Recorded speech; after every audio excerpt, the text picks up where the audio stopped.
You're listening to Adopter Stories from the Adoption and Fostering podcast. In this episode, Stephanie shares her story of adopting two little boys with her husband, Gregory.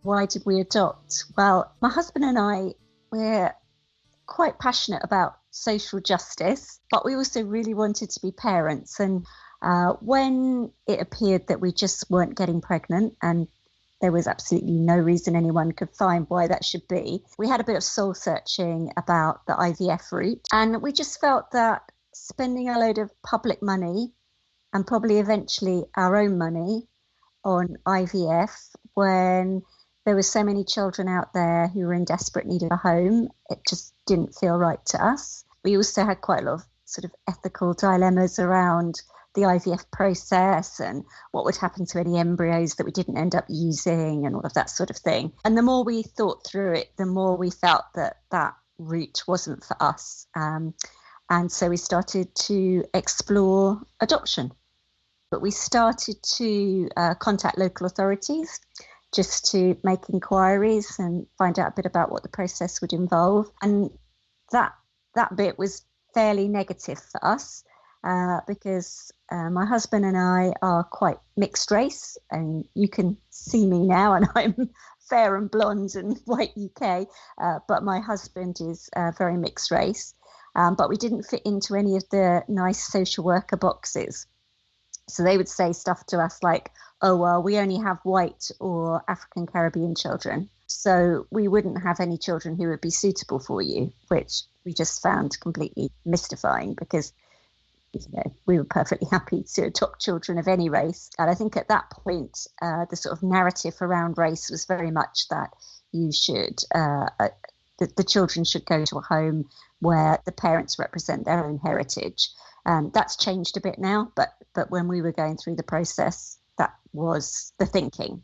So the local authorities, really, we just couldn't find anyone who was interested in us. When we then decided to try local authorities who would have a lot of Asian children, so we picked areas where there were loads of Asian children because my husband's part Asian, and that started to sound a bit more promising. But then they started asking about issues around faith, and we're both Christian, and they were saying, well, that wouldn't work because these children are all Hindu. It felt like everything was in a box. They're either all Hindu children, so they wouldn't possibly be suitable for you, or they're all black children, so they wouldn't be suitable for you, or they're all something else and they wouldn't be suitable for you.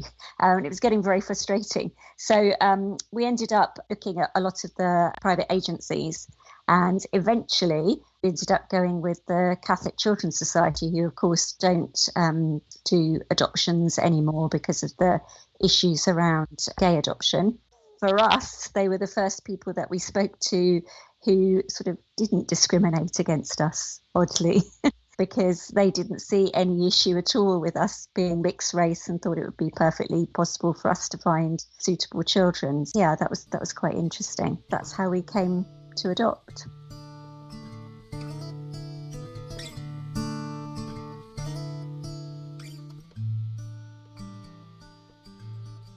So for us, it was a really convoluted process, actually, because we finally hit upon the Catholic Children's Society, and that all seemed to be going well. And then Gregory's job moved. For a while, he was trying to commute really long distance to this new job. But eventually we decided this was ridiculous and we were going to have to move house. And because we were going to have to move house, we were going to have to move agencies. So the Catholic Children's Society had two branches, but basically they operated completely separately.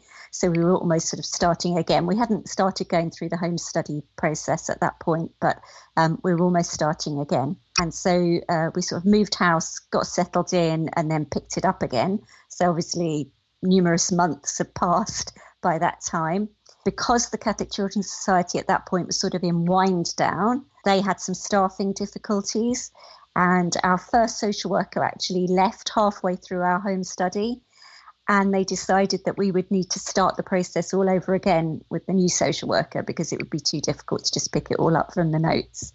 So that then set us back numerous months again, and we had to start off with a new social worker and start the process afresh. So in terms of the time frame, we were nowhere within the sort of standard time frames that they were stating. In terms of the actual process, I think we were quite wise as to what was going to happen, and we knew it was going to be a pretty invasive process. I think we were very well prepared for that. That wasn't a surprise at all. There were a couple of sort of oddities about it, in that they seemed obsessed with the fact that I hadn't had enough trauma and difficulties in my own life. And they kept coming back to that over and over and over again every time we met. And it was just, I kept going home and saying to Gregory, what is all of this about? Why do they keep going on at me about this? They just don't seem to want to accept my answers. And Gregory was getting more and more frustrated with them for doing it, because they weren't really asking him anything at all. And eventually he just said, look, what's going on here? Why do you keep asking these same questions? We've got nothing further to add. You know, you're telling us that if you're going to adopt, you need to deal with your own rubbish first. Well, she's telling you she hasn't got any, so you should be pleased.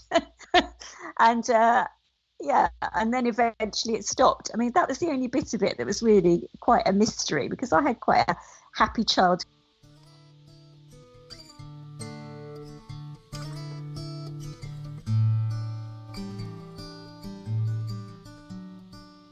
We went through the process and eventually got to the end and went through panel and passed first time.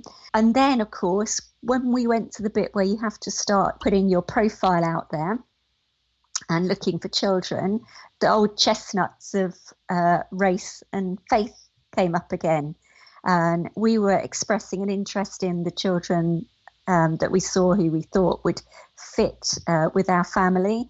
And we were getting things like, oh, well, I don't think the social workers would consider the two of you for a blonde child. And I would sort of go home and look in the mirror and go, that's a bit confusing, because I would see myself as fair and blonde, and why would I not have a blonde child? I mean, you know, obviously my husband's dark, so probably if we'd had birth children, they probably wouldn't have been blonde, but it just seemed absolutely ridiculous. And so we had a lot of trouble with that sort of thing. And eventually our social worker actually spotted our boys. She got a flyer through, and as soon as she got the flyer through, one of the boys really does look like my husband, because it's very, very odd, the strangest possible thing. And I think she spotted that and thought, my goodness, these boys look like Gregory. So she got some more details and then phoned us up and said, oh, I've found these two boys. And we had been kind of hoping for a boy and a girl, but by that point, that kind of thing had become far less relevant, because we've been through so many ups and downs with the process. So yeah, we thought, oh, these boys, they look really cute. I wanted to try and find out a little bit more about their background, and it just seemed that they were very lively boys, and we're very fit. You know, we like getting out there and running around. We probably wouldn't fit so well with children who just wanted to sit around and not do much. So that sounded like it would work for us. And I know that the social workers had said that they'd struggled to find anyone locally who was sort of fit enough. They should have started to ring some alarm bells, who were fit enough to cope with them.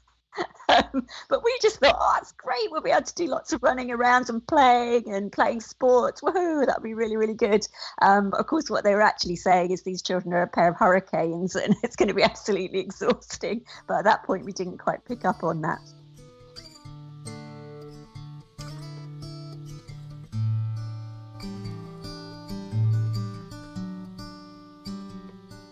One of the things that I'm really quite passionate about in terms of the adoption process is that people should have as much information as possible. And I do think information is not necessarily withheld, but sometimes just because of the inadequacies of the system, it just doesn't exist.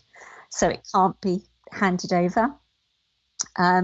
And for us, when you go through and you tick your boxes, what are the things you would accept? What would you not accept? And we were really clear that under no circumstances would we accept a child with fetal alcohol syndrome. And that was because we were very much in this because we like the idea of sort of bringing about restoration in a child's life. And we felt that with something like fetal alcohol syndrome, it's so much harder to do that because we were aware that the brain damage was permanent and there was a lot of problems that were much more intractable. And that wasn't so much what we wanted to be working with. And so we were really clear with our social workers that that was a no. But the reality actually is that the majority of the children who are up for adoption have been exposed to drugs and alcohol in utero, probably, or certainly a huge proportion. And, obviously the birth parents will say no, the birth mum will say no, but that doesn't mean that that's the truth. So our social worker was amazing, actually. She went and spent a whole day trawling through all of the files and trying to find as much information as she could.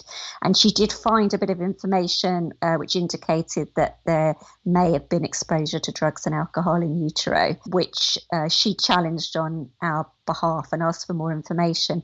But I think, and I've heard a lot of other adopters say this, you then get the pushback, oh, it's not our policy to investigate these things further and we can't really find out anymore because the birth mothers denied it. And so these things don't get investigated or explored.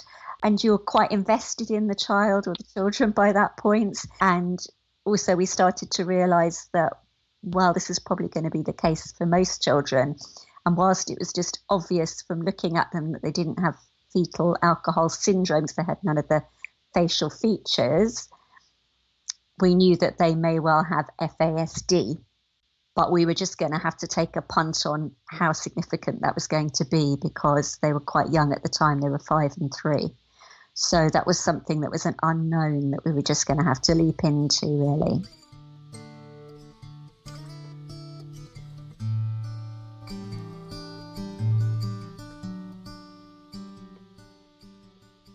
I think what's been really interesting for us is that our children most definitely do have FASD. It hasn't been diagnosed officially, but I would eat my hat if they don't, just because of all the symptoms we see and how all of the therapeutic interventions that we've been through didn't necessarily yield the benefits that the therapists would have expected. And everyone was scratching their heads and thinking, well, why are these therapeutic interventions not producing results when actually no one had investigated whether there was anything else going on? That's something else that, my husband and I really do find quite difficult because when we went through the preparation process, it was all about attachment. And obviously attachment is really important. But there was very little about other conditions that your child might have that could bring complexity. So there was very little about fetal alcohol spectrum disorder. There was very little about ADHD, OCD, those sorts of things, or even trauma. Obviously, that was covered. But the focus was really on attachment. And so when people start trying to tackle difficulties, they go for attachment first, which I always find really strange because surely if you have a full psychiatric assessment and see if there's anything else going on, there are things there that you could treat. And once you've treated those things, it's much easier to see what's left in terms of the impact of trauma and attachment.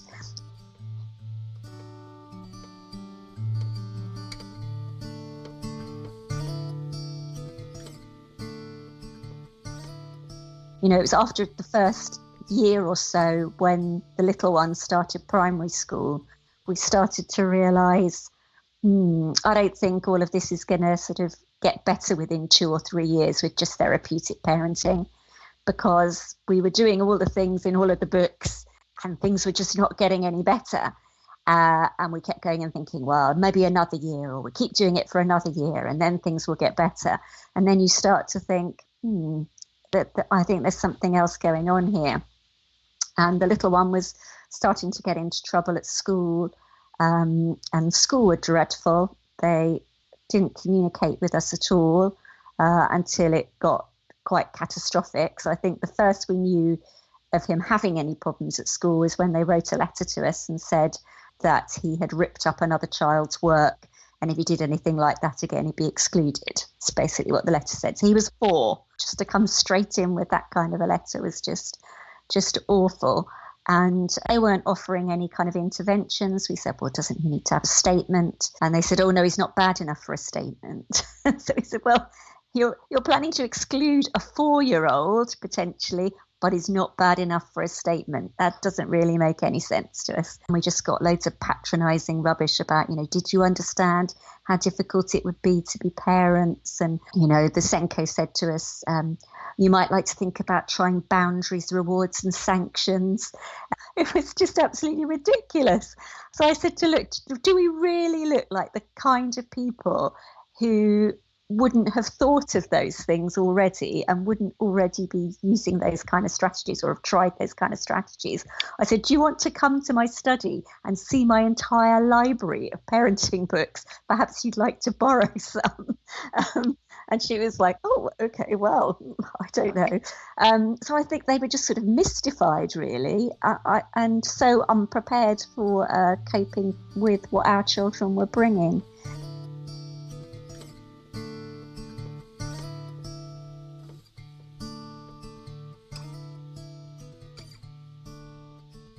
In the end, we were not getting anywhere with the placing authority. They didn't really want to do anything to help. They were trying to avoid doing anything to help. And so we just decided to pay for therapy ourselves. And so we just went to our savings and hired a family therapist and started doing Theraplay.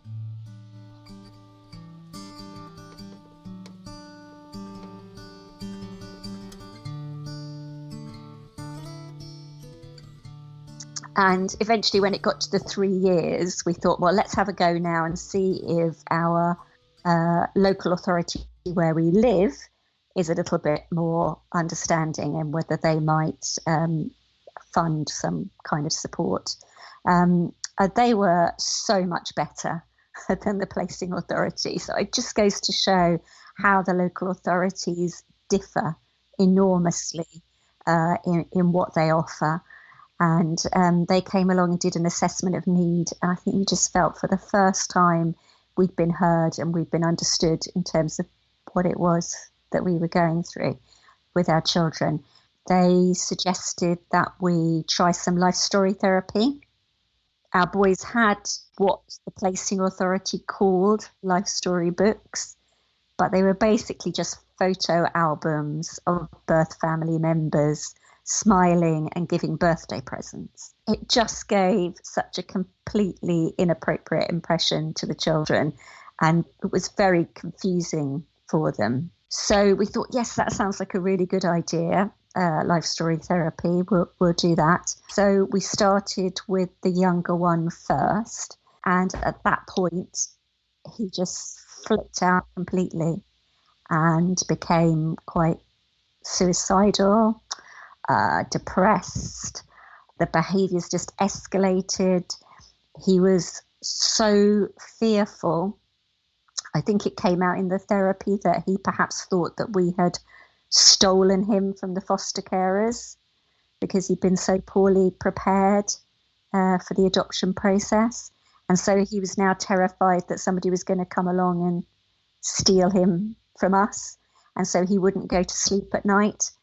And he would need me to be lying next to him, holding his hand.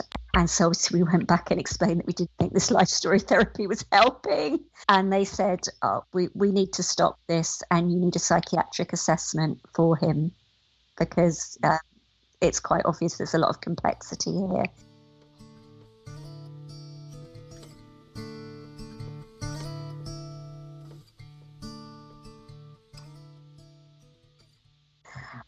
So again, we put our money in our pocket and went and got a private psychiatric assessment because that was the only way to get it done. And I just tell people over and over again that that was the best money we spent because it might seem expensive, but it's a one-off thing. It's a one-off assessment. If you can get everybody to give your birthday money, and instead of spending it on a present that you're not really going to have time or the capacity to enjoy, you might as well spend it on getting a psychiatric assessment for your child. Because for us, it was just a complete eye-opener. And the youngest one was diagnosed with ADHD and started on medication, which I was initially quite anti. But in all honesty, it completely revolutionised our lives, because once he was on the medication, we were then able to do the therapeutic parenting. Prior to that, the therapeutic parenting had almost been going into a brick wall. You know, it's not all sorted out by any means. He still has all sorts of ongoing problems. But I think that once we'd gone through that step and we could start to see what was there, you could start to understand the trauma better and start to work with it in a therapeutic way, because it wasn't getting all muddled up with the stuff that was just ADHD.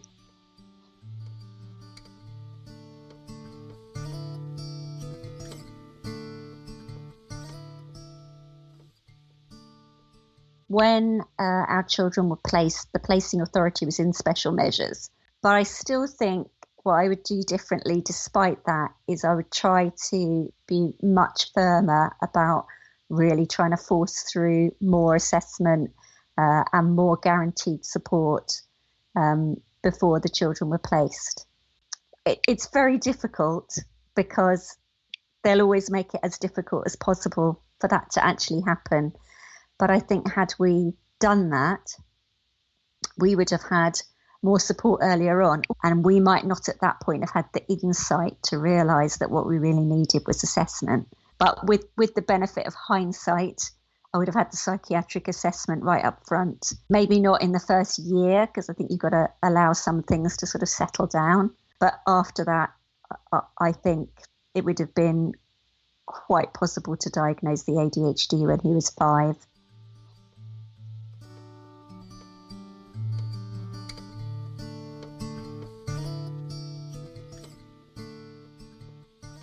For me, one of the things that I really enjoy is helping other adopters, and I like to, engage with people on the forums, and that sort of sense of camaraderie and being in it together and all supporting each other as part of the adoption community. That's been really, really good. As part of my work, I also support a lot of adopters, foster carers and special guardians when their children have eating difficulties. I'm a dietitian, and I've been running webinar programs for people whose children have issues around eating, fatty eating, which could be associated with trauma or sensory difficulties, that sort of thing. So that's been really rewarding. And I think with our oldest son, who's now 14, you can start to see little signs of that lovely, sensitive young man that he's becoming. Because, he still has a lot of stuff to deal with. I think because when you've been through what these children go through, sometimes when you come out the other end, you can be a very emotionally intelligent person. And you can see that with his mates, that they really value his emotional intelligence. They call him Jeremy Kyle because he basically gets on FaceTime and sorts out all their problems. He said, I think I might be a family therapist. It's like, oh my word, really? Okay. I think we are very clear that our lives would be poorer for not being parents. When we think, what would our lives have been like if we hadn't been parents? It would have been easy. We'd have had a lot more money. We'd have been able to go on a lot of lovely holidays.